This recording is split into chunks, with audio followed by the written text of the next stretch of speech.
Okay, so here's Bobby Slowik, who with that hat. My first impression is that he looks like a 12-year-old with Benjamin Button disease or something. Like he's right at that spot where he's aged enough to where he looks middle-aged, except he's still the size of a 12-year-old growing up. He doesn't present that small in person. Don't worry about it. He looks like an actual man. I wanted to scroll down to the transcripts here so I can help you guys out with the questions in case they're not very audible. What have you seen so far from CJ Stroud during these first weeks of him practicing with you guys? What have you seen so far from CJ Stroud these first few weeks? Yeah, it's really exciting. Really, all the rookies in general came into from the get-go with a mindset of they were going to attack this thing. I mean, they've all been mentally in the classroom. They've been getting after it as far as putting the time in. They came to work. They've been buying into what we're telling them to do on the field. Again, it's similar to what Burke had just said when he was talking about the overall philosophy. Like, everything we do really as a football team starts from minutia and grows up into an offensive side of the ball, and then from there into a team. And there's a lot of fundamentals and techniques that go along with that at every position. So quarterback, receiver, back, all the way across the offense, and they've all really came in and attacked it as a group, which is probably one of the coolest things to see with CJ. Is it's not just him alone; they're all doing it together, and he's been awesome. He's been putting the work in. They've all been coming in for some extra work and doing stuff on their own when they're away from here. They've been doing great. We played that clip or one like it this morning, and I know one of our listeners on Payne and Pendergast had said, well, great. You know, the guy's getting paid a lot of money to do a job, so what am I supposed to take from that? I get the point. I totally 100% understand it. I do think it's important to point out, though, that like anything in life, there are different levels of things. So, yes, theoretically, you should expect that a group of guys making a good chunk of money are going to come in and do the work. But how much work are they doing in comparison to others who are in a similar situation? And that's what it always comes down to. When you talk about a professional athlete's work ethic, is it the same as working 14 hours digging ditches? Of course not. But some guys are just more naturally competitive, and their parents gave them better work ethics than others. There are some teams where, basically you got guys. If you got a team where you don't care about getting guys with work ethics or anything, it's like having a bunch of lottery winners come in and do a job. It's like, okay, they're not necessarily wealthy because they're hard workers or anything. It's because they won the genetic lottery. So you want to try to get as many of those people that are just hardwired to be competitive to work. So when you hear CJ Stroud doing certain things above and beyond, it's not because he's getting paid a lot of money. There are other guys that get paid a lot of money that don't do that same stuff. So it's just nice to see. Teaching CJ the offense. I feel like the guy was trying to argue that I was a bad communist or something. It was a weird argument. Building it first. What came first? Did you have an idea of what you wanted to go with him with, and then working into it? And to be clear, I'm a horrible communist. As a communist, people would say, like, you'll seem more materialistic than you should be. Talk about that process of building and also teaching him. How do you approach that? Yeah, I think every player you have before you're really empowered to teach or coach them, I think you have to have a vision for what they're going to do and who they are and what's going to make them the best they can be. So you kind of start there, and then you branch off into, okay, we need to attack this. This is your strength. Let's make sure we emphasize this. We struggle a little at this aspect. Let's try to work on this to get that improved so that the totality of what we do then fits into what the guys around us are doing, which then fits into the offense. So it's kind of been the same for everybody in that regard, CJ included. Sometimes when I point out where these guys seem philosophically aligned or they use some of the same verbiage, it is cool that Bobby Slowik and D'Amico Ryans both came into coaching in the same way and at the same time. At least with the 49ers, because Slowik had been in coaching with Washington, went off to Pro Football Focus, then comes back and starts kind of at the bottom of the totem pole again with D'Amico, who is also starting out at the bottom. Kyle Shanahan kept it old school, which is, yeah, look, you're a great NFL player. We respect your brain and all that, but you got to start off and learn what it's like to be an NFL assistant coach. So he and Bobby Slowik, you can kind of get this image of these two. staying late at the facility, breaking down film, doing all the stuff that the young coaches have to do, and having a lot of conversations along the way to where it's going to be natural that they're aligned philosophically. And one of those things is understanding that guys have different learning styles and they have different needs, and that when you're coaching a team, you can't just do a boilerplate lesson for everybody and expect them all to respond to it the same way. So I really like that. It's a mature approach to the game that makes me feel better about both these guys being first timers in their position. The majority of the people you're on staff with in San Francisco all went off the head coaching job. The majority of people you've worked with have dealt with a young quarterback. The majority of them ended up dealing with a young quarterback, first round quarterback actually, at one point or not. And obviously, I'm guessing you still talk to some of those guys in San Fran. Obviously, I'm guessing you still talk to some of the guys in San Fran. What have you learned that you can apply teaching CJ the quarterback position?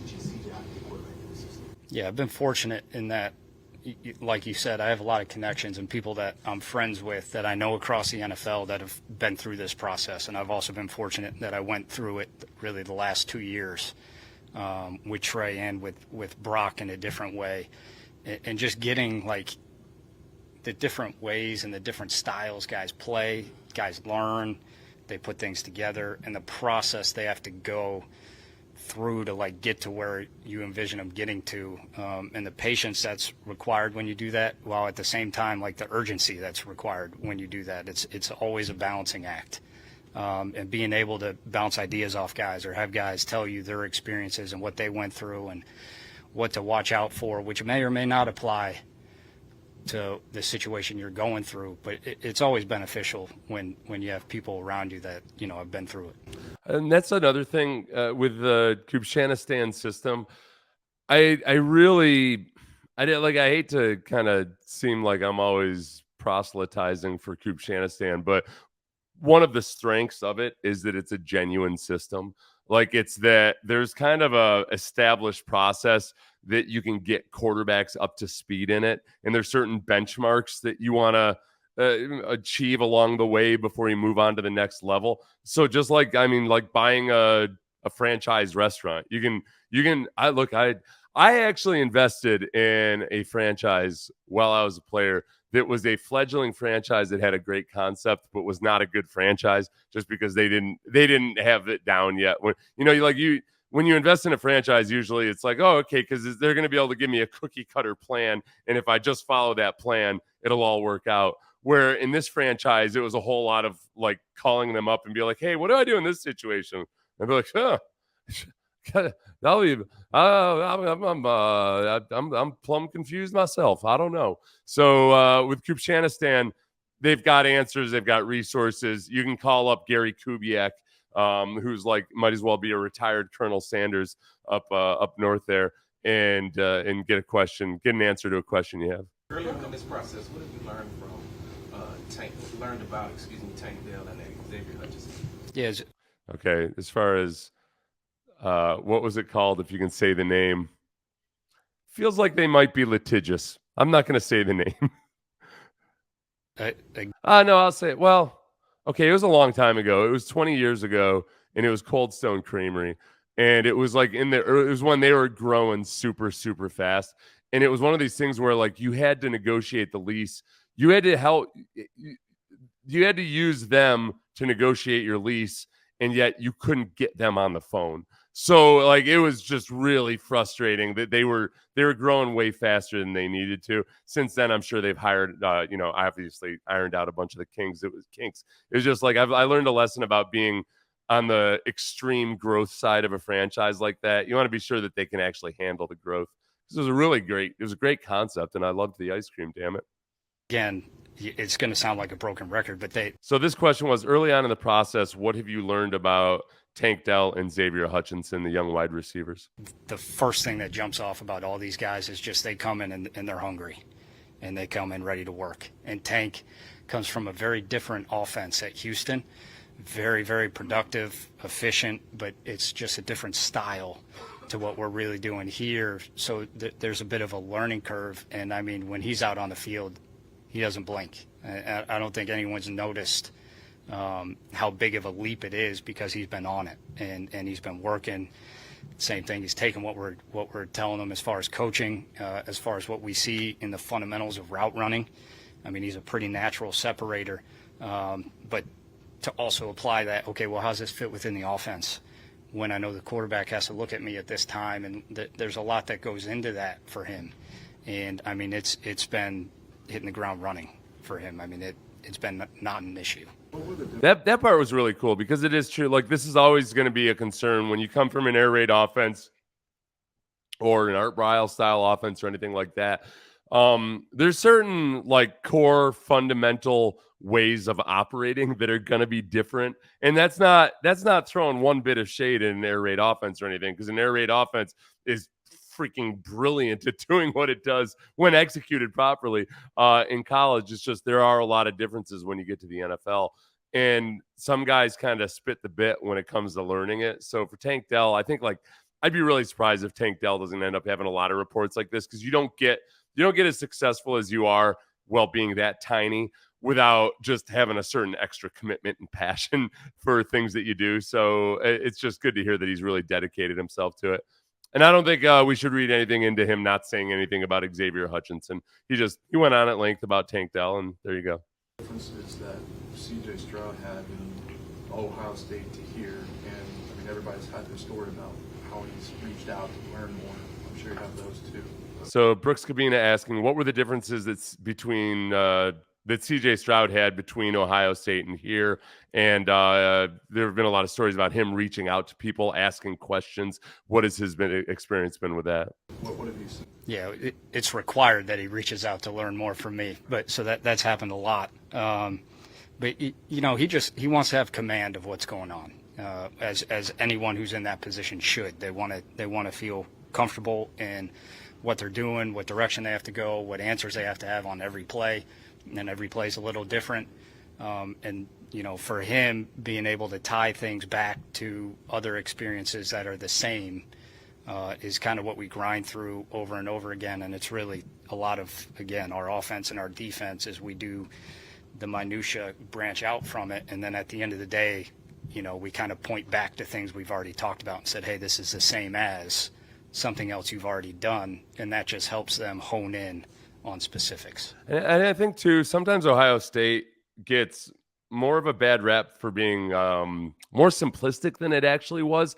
And I think that's just because a lot of the direction comes from the sideline into the quarterback. There's not necessarily a whole lot of there's not a lot of deep thinking by the quarterback involved leading up to the play call or what have you. But like the reads within the plays are ones that are not always easy. And we talked about this morning too. I think when it comes to CJ Stroud not scrambling or, you know, being thought of as too much of a pocket quarterback than what a modern NFL quarterback should be, I don't think he gets enough credit for at times being willing to hang in the pocket because he had good receivers that he trusted to get open.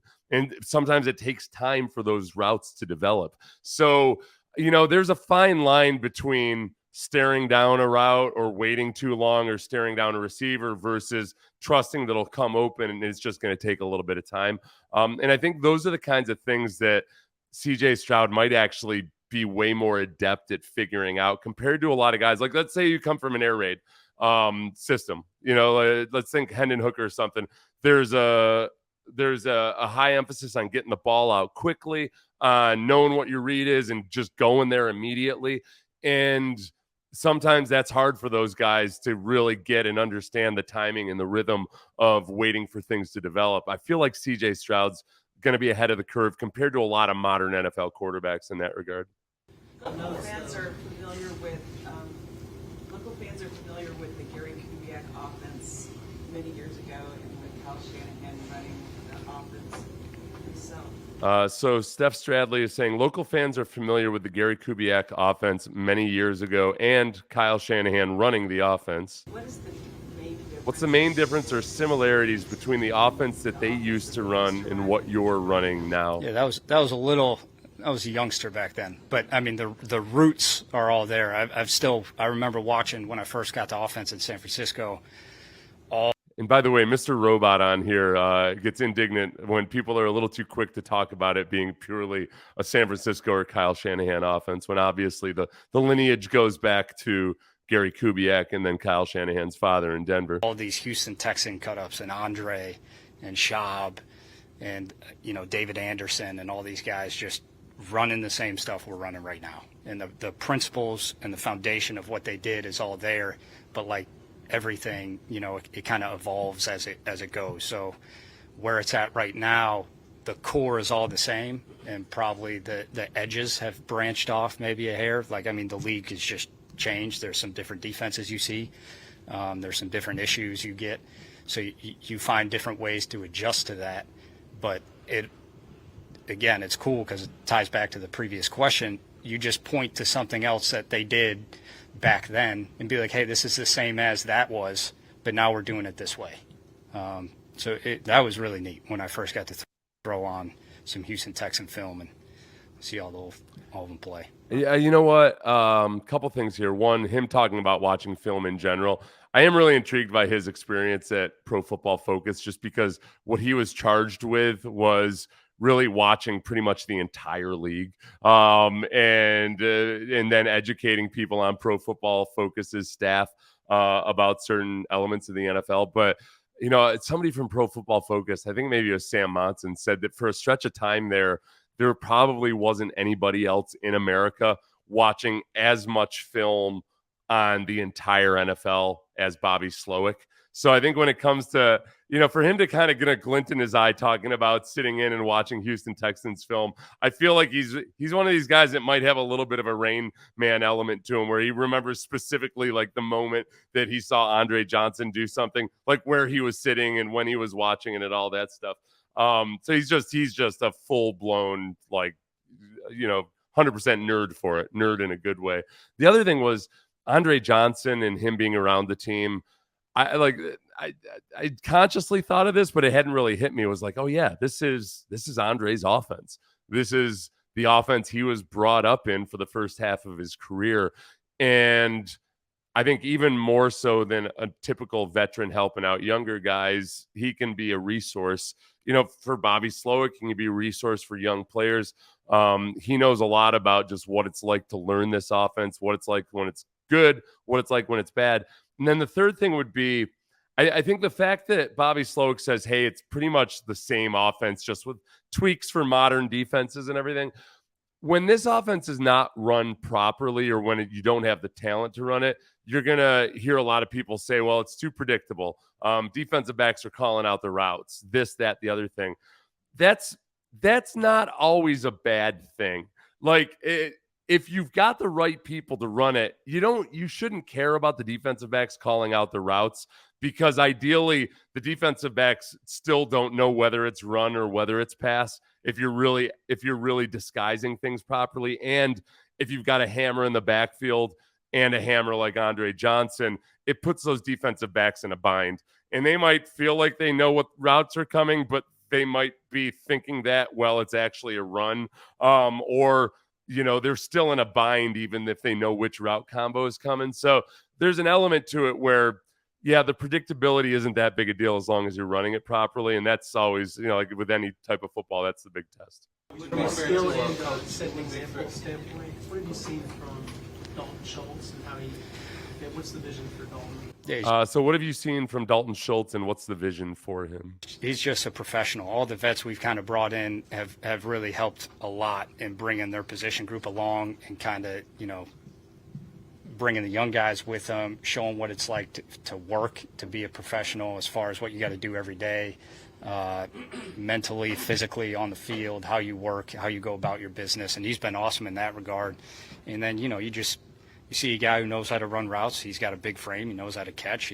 He's fully invested in the run game. So he's been doing a great job. I got to see this thing with DJ Bieneme. So I haven't seen whatever you're referring to, J-Rock. I'm intrigued now. Very intrigued. DJ Bieneme of ESPN. As far as Dalton Schultz goes, I think this is that's important when he's talking about just what it means to be a pro. Again, this kind of goes along what the listener I was talking about earlier. question like, okay, how hard is it to work hard when you're getting paid really well? There's different levels and degrees. And I think route running is one of those things when, it seems like a simple enough thing that you should know how to run the route tree. And yet, like anything else in life, like if you want to get really, really good at it and better than everybody else at it, there's a ton of attention to detail. And a lot of guys, when they come into the NFL, especially particularly amongst wide receivers, they're some of the most gifted athletes in the world, and they haven't really necessarily ever had to truly refine their route running. So making everything look similar. Remember, deception drives everything. Making your routes look similar, exactly when you go into your break, how it looks like when you go into your break, knowing how to adjust the coverages, all that stuff.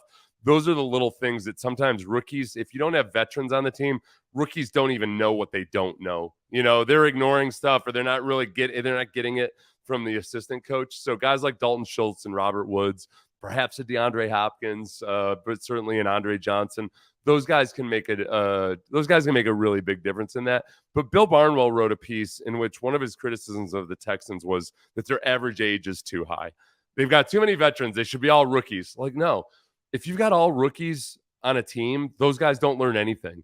Like, aside from getting their heads beat in physically, they also mentally are not learning anything. And then you end up wasting draft picks because they don't have veteran players on the roster to help them out. That's why I'm like gung-ho in favor of Casario's strategy of signing these guys, these veteran players, to 1 and 2 year deals. They might just be blue collar guys. This year there was a higher standard, but they're teaching these young guys something ideally.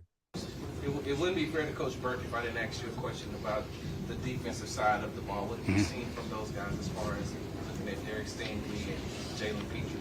Yeah, it's hard. So what have you seen from the defensive guys? Hard. Their secondary makes it hard on our receivers. They make it hard on our quarterback. We got to be able to get the ball out on time against these guys, and when we're running routes where we know we can separate, because they're not going to give you one. Which has been great teaching for our whole crew of quarterbacks as far as knowing where to go with the ball, keeping Petrie in the middle of the field when he's in the middle of the field, just things of that nature. I mean, they really strain you. It's been really fun to watch. And as we keep going through OTAs and it'll build through training camp, how their defensive system evolves, and then all of a sudden it gets really difficult for us to know what they're doing and where they're going to be. That's where safety is one of those spots that, I always feel like, man, it's such an undervalued position in that there really aren't that many safeties that are worth cornerback type of money. And yet when you have a really good safety, it's like the most valuable thing in the world. If you go back to just some of the defenses that have been decades long, good defenses, go back to the 2000s with the Steelers, where Troy Polamalu was a huge part of that. You go to the Ravens with Ed Reed. And I think that those guys, when they are really smart about disguising, when they're very versatile, especially, it just makes it easier for everybody else. And that's where I get excited about Jimmy Ward and Jalen Petrie, as much for their minds as I do for their actual physical capability. That's where, like, Jalen Petrie doesn't have the same physical ceiling as some of the genuine freaks in the NFL when it comes to safety, but he does have that little bit of like an educated wild streak, kind of like a Troy Polamalu, where you're like, okay, this guy's got a high football IQ, and I feel like he would jump off of an 8-story building if he felt like he had a chance at making a play. And that's a good type of reckless yet smart football play that I like. Jimmy Ward, very capable in man coverage, can play slot, can do all these things to where you can disguise things a lot better. And more importantly than just disguising things, sometimes when the offense changes their formation pre-snap, you don't have to show your hand on defense, because Jimmy can take over for a cornerback's responsibility and vice versa. You can invert things like that kind of stuff. As long as you got smart guys in the backfield that can handle it. And right now, Derek Stingley is young, but I feel like with Jimmy Ward and Steven Nelson, they got a couple older vets there. And then I think Petrie is that high IQ guy. I gotta stop gushing too much about the secondary until we get to the regular season. Let's talk a little bit about just the offensive line. And Nico said it feels like there's one of their strong suits. Can you talk about what you're seeing so far? Yeah, I think every offense in the NFL. I think Kim asked if the offensive line is the strong suit. Oh, you want to be Or D'Amico had mentioned it needs to be the strong suit. solid up front, and thankfully we have a group up front that's talented. They have the skill set, they have the mindset, they work, they're invested in what we're doing. They have everything that's needed to be able to perform at a level that we want them to perform at, so that everyone can kind of work as a unit. The run game is a huge part of kind of this system and this offense and how everything ties together. And it's a little different from the guys that have been here and what they've done in the past, and they're all in on learning the fundamentals of how that works, and they're bought in on it.